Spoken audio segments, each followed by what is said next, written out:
सार्वजनिक यात्रेत धारदार शस्त्र घेऊन दहशत माजविणाऱ्या तरुणावर धाड पोलिसांची कारवाई। बुलढाणा जिल्ह्यातील धाड पोलीस स्टेशन हद्दीतील घटना।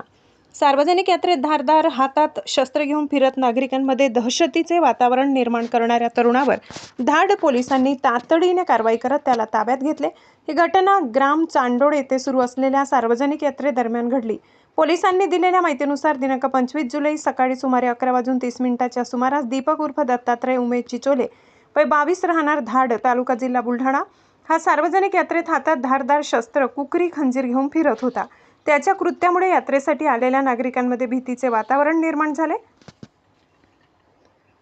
यात्रेच्या ठिकाणी बंदोबस्तासाठी तैनात असलेल्या पोलीस कर्मचाऱ्यांनी प्रसंगावधान राखत तात्काळ हस्तक्षेप करून संबंधित तरुणाला ताब्यात घेतले। त्यानंतर करण्यात आलेल्या वैद्यकीय तपासणीत त्याने मद्यसेवन केल्याचे निष्पन्न झाले।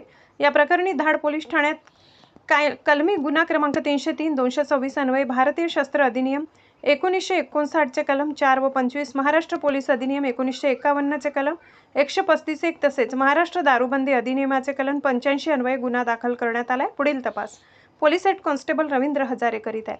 सार्वजनिक ठिकाणी शस्त्र बाळगून दहशत निर्माण करणाऱ्या तसेच कायदा व सुव्यवस्थेला बाधा आणणाऱ्या व्यक्तीविरुद्ध कठोर कारवाई करण्यात येईल। सार्वजनिक शांतता व कायदा सुव्यवस्था अबाधित राखण्यासाठी पोलीस प्रशासन सज्ज असल्याचे धाड पोलिसांकडून सांगण्यात आले। अब तक न्यूज महाराष्ट्रासाठी प्रतिनिधी अबुझर मिर्झा, धाड, बुलढाणा।